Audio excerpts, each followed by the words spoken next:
Thanks for sending over the personal statement. I really enjoyed it. Great. Yeah, I was like, oh, well, I hope it's not too long. Well, that's a separate issue entirely. Just the content's good. So we have good raw material to work with here. The question is, how can we distill it? Word count is part of that, and focus in on the key core message, the key story you want to communicate here. And that isn't just your life story. That isn't just the story of you or necessarily the story of why you want to go to law school. It's the story, a specific moment in time that illustrates everything, because you can't tell the A to Z. You've got to pick one portion of your life, one story, one anecdote, one experience that's representative. And so if you think of one story that could be, what comes to mind? Ooh, that's tough. It's kind of trying to narrow down like everything. Yeah, it's hard. I wish I would have brainstormed a couple ideas. Well, you've got a few here already. In this personal statement draft, you have several. So if you could take a moment to read it over if you'd like, but I'm wondering, what's the key thing that comes to mind where you think, I want them to know this?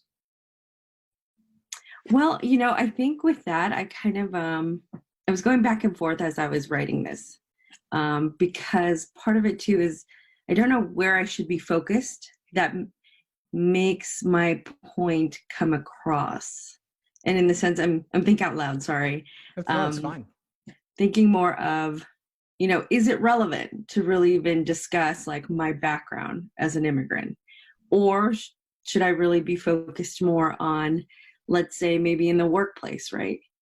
And I could add a couple of points of saying, look, why I care so much about being kind of that person that influences and changes the conversation is because I've seen this, that, and somehow tie it back to, and this is a little bit about my background, if that makes sense. Yeah, sure. And you also don't have to focus on one thing specifically, period. Like you could have one focus for the personal statement, another focus for a diversity statement.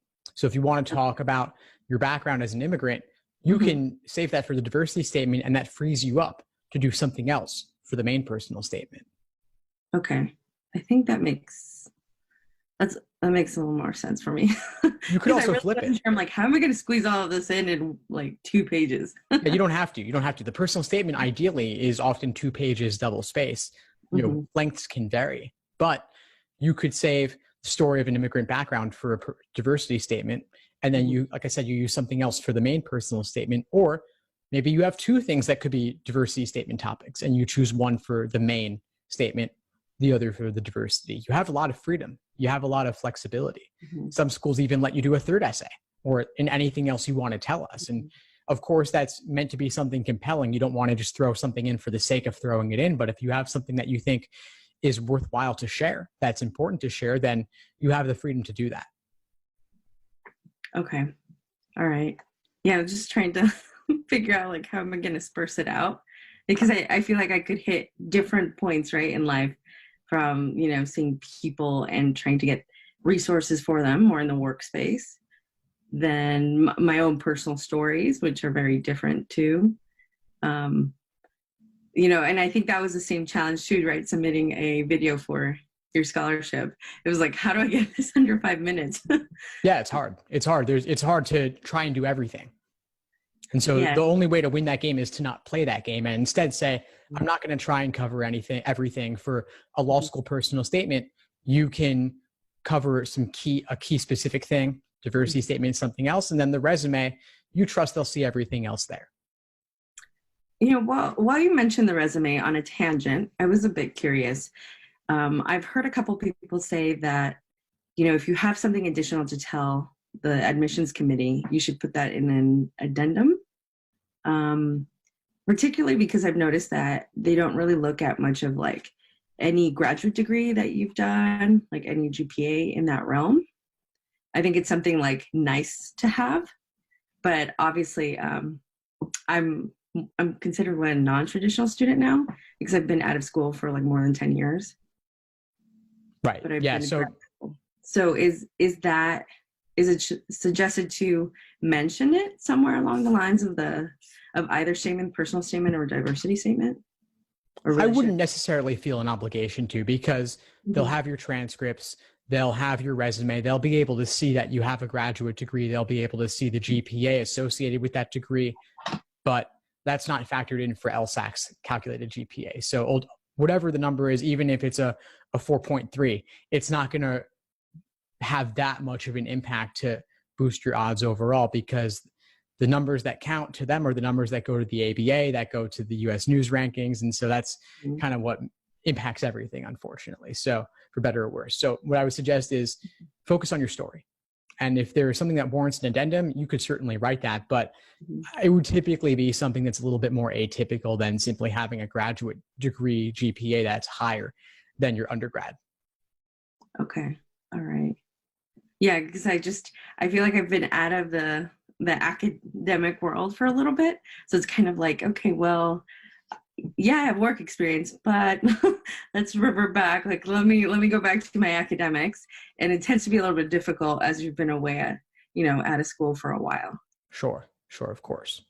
So yeah, but admission officers, they'll often say write an addendum, simply because that kind of gets them off the phone, and then it lets you feel the freedom to explain yourself rather than doing it live on the phone with them. But ultimately, it doesn't really matter that much, and students tend to stress about it a lot in cases like that. So addenda can be useful, but I wouldn't always say yes to writing one. But if you have enough things going on, it could be worthwhile. I mean, you definitely have the makings of both a personal statement and a diversity statement here. And so if you'd like, we could talk a little bit about what could go where. Yeah, totally. It's nice to have another set of eyes that's a little more relevant and looks at these things more often.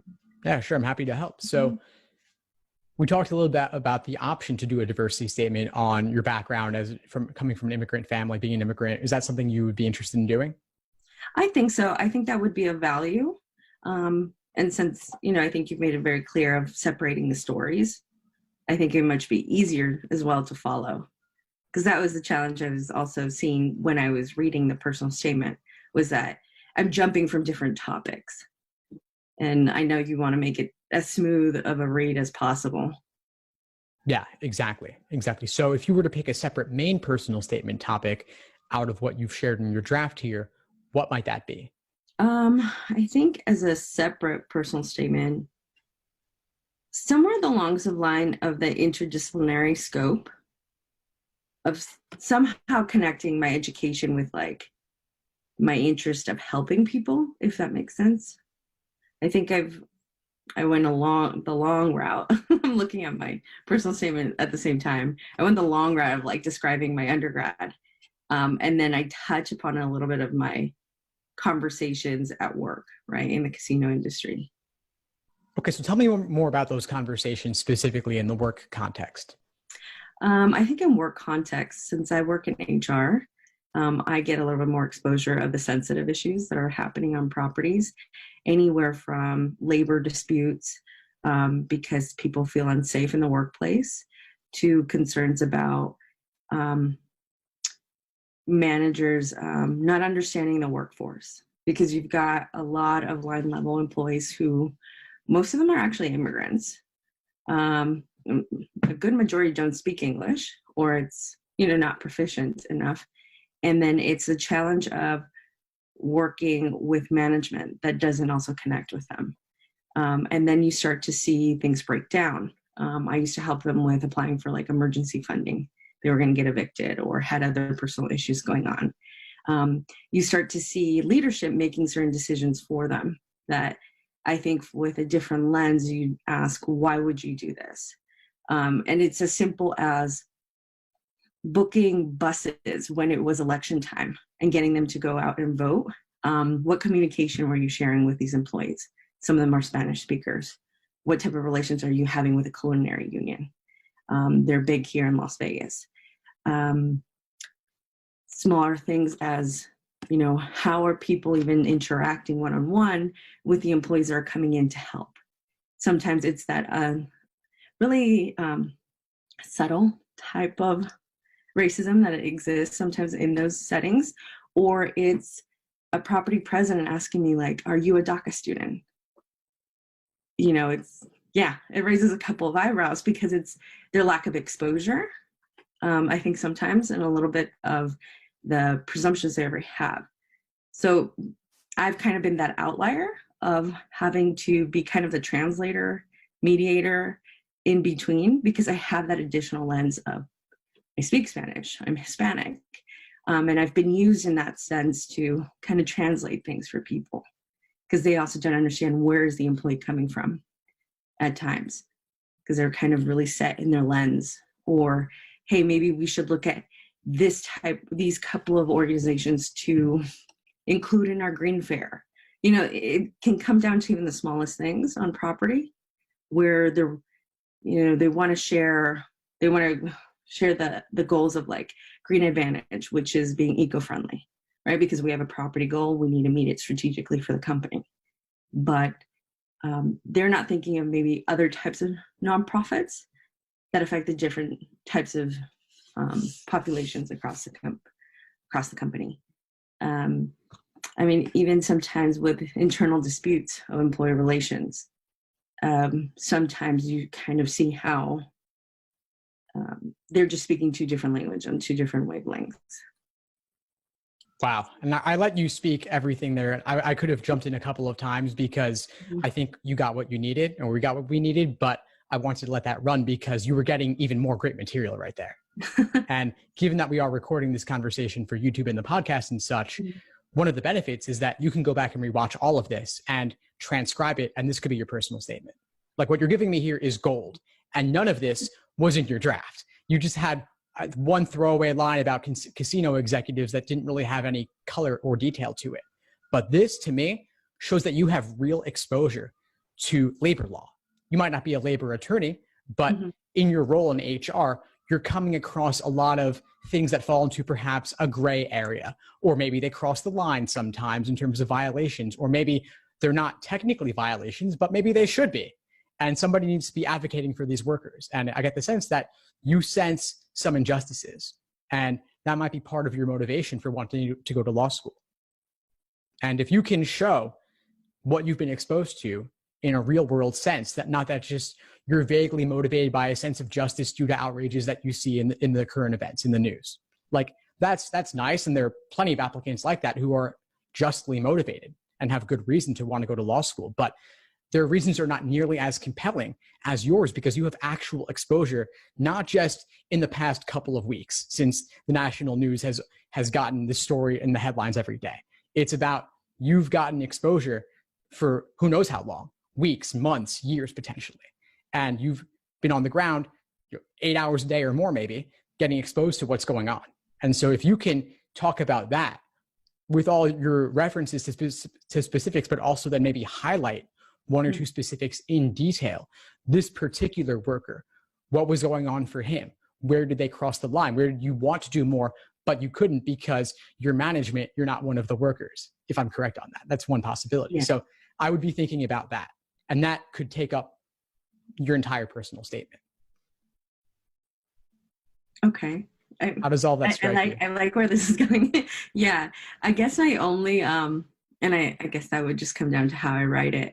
But my only concern, I guess not so much, but how much is too much sharing for the admissions team? Because, at some point, I also don't want them to say, oh, she's just completely like narking on this company.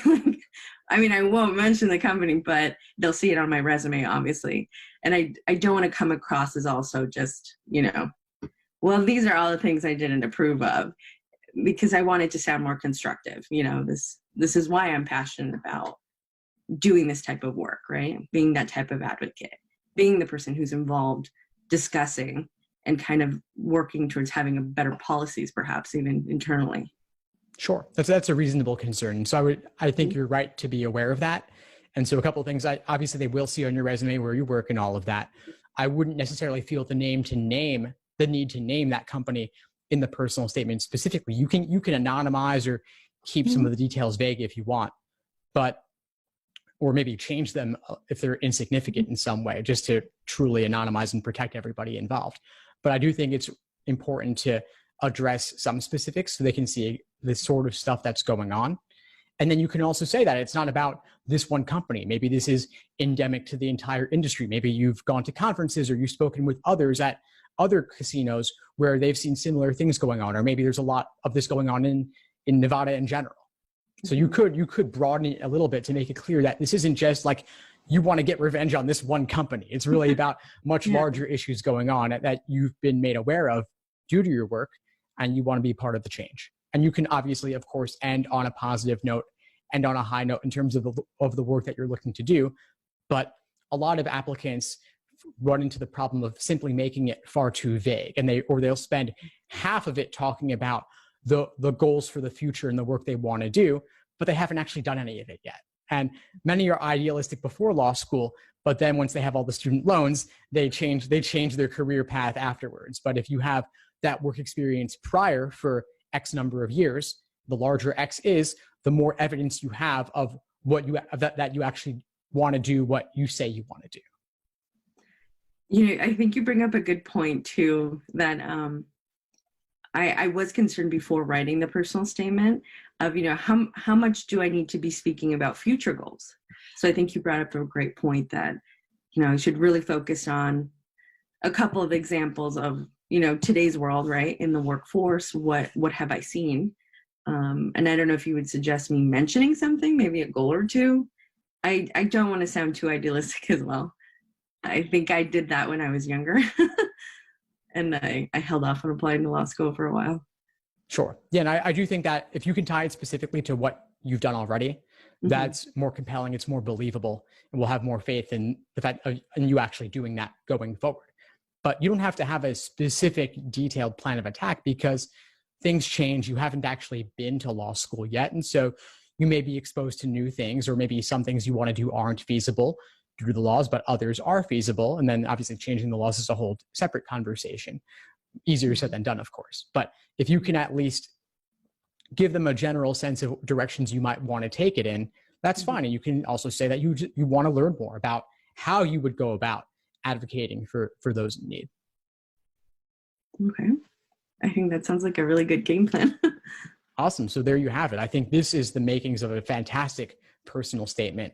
And then you still have plenty of material yet you could cover in a diversity statement and so on. So I would say maybe the personal statement in your case could be focused on your work experience, and then the diversity statement could be focused on your background and more personal experience.